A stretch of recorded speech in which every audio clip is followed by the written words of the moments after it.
There's a shortage of time. We'll bring the questions at the end. Can I invite Dr. Matthew Earnest to come and speak on the next topic? He's a known figure from the city, so I really don't need to introduce who he is, but he's an intervention cardiologist who's making a big mistake by trying to collaborate with his EP physicians.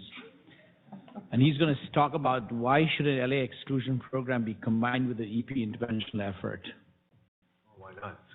I want to point out that my placement in the order of things today is really unfortunate for me. I get to follow Dr. Natali and be before Dr. DiBiase. I hope I pronounced that correctly.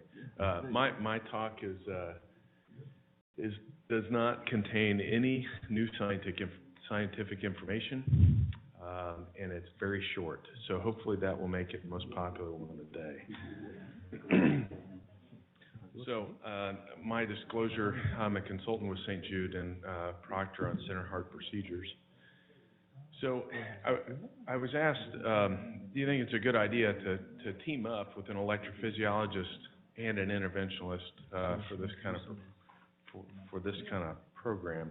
And this cartoon kind of sums it up about as well as any. It says it's a pretty stupid idea, and I'm afraid I'm gonna have to kill you for that. We've had lots of different kind of barbs back and forth between surgeons and interventionalists and EPs, and I think our institution is really pretty similar to most. However, we do have a very collegial relationship, and it's been great working with DJ on ours. Most people see the interventionalist as the plumber, and the electrician is some variation on this. And we're probably not a whole lot different at KU. To switch to a little bit of a more serious note, the team approach has been really well documented. It's been talked about quite a bit today by some of the other speakers, and actually here's a recent article by some of our previous speakers today. The team approach has been validated and actually recommended by the ESC and AHA and ACC with regards to coronary revascularization procedures and also TAVR. And I think, as evidenced by some of the comments earlier, I think this type of program should be placed in the same category. These are difficult procedures for the most part, requiring planning, lots of discussion with your patients, especially at this stage where we are with these procedures. And I do think a multidisciplinary approach is very beneficial. So I'm just going to briefly talk about the KU experience, and then I'm going to get off the stage. When we started looking at doing left atrial appendage occlusion, we formed a steering committee with EP, interventional, general, some imaging. We also talked with our surgeon colleagues, and then obviously hospital administration as well. We tried to define the role of left atrial appendage occlusion, inclusion, exclusion criteria to the best of what we could estimate, not only with the way the current trials are going, but also how did we want to handle that at our private institution, and what is our threshold for risk when it comes to that category. Also pre and post care and data tracking. Currently, you saw all of us yesterday, at least I think you saw us pretty well on the video. We have DJ and myself, an EP and an interventionalist, and then also our echocardiographers.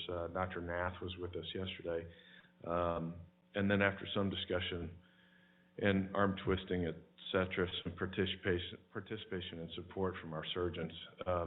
Dr. Muehlbach is one of our surgeons. He's no longer here, but you saw his presentation, so it was an active, lively discussion. And then we also have representatives from both the cath lab and EP lab, as far as techs and nurses, etc. So why do I think it's important for both to be involved with multidisciplinary approach? The first is, patient selection and access. And Dr. Swarup talked a little bit about this.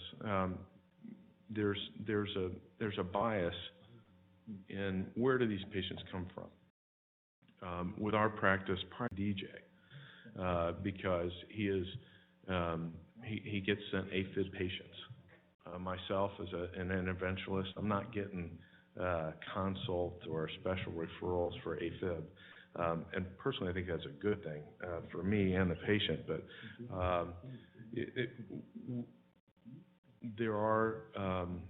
there is another subset of patients, certainly from the general cardiologist and also the interventionalist, who arrive into this arena not just for treatment of AFib.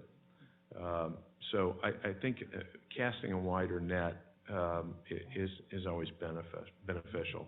Skill sets, we've talked about this, and multiple other speakers have talked about the different skill sets. EPs are experienced in the left atrium, they have transeptal access,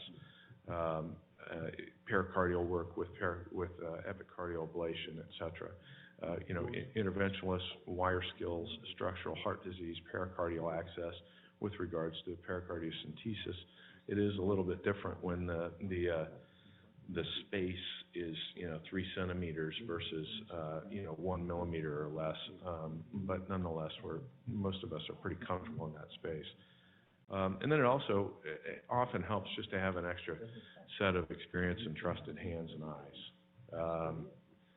Yesterday and every time that we do these procedures, DJ and I scrub together, and it's been more often than not a very beneficial thing to have another, interventional or proceduralist standing next to me than if I were in there alone.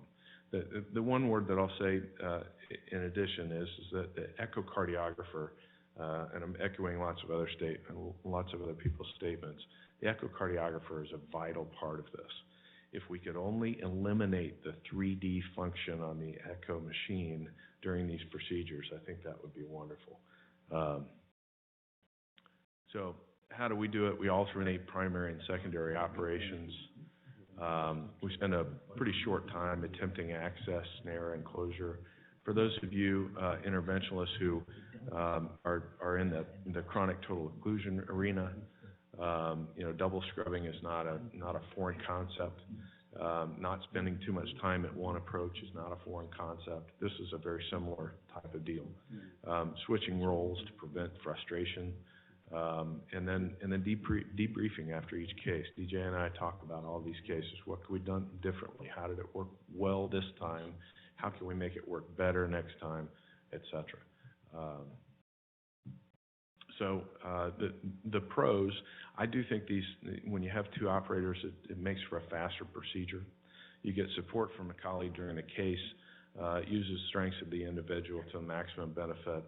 And then cons, obviously it ties up two proceduralists and one imaging specialist for the entire procedure. And you've got to figure out a way to make that worthwhile. I do think it's worthwhile for the patient ultimately.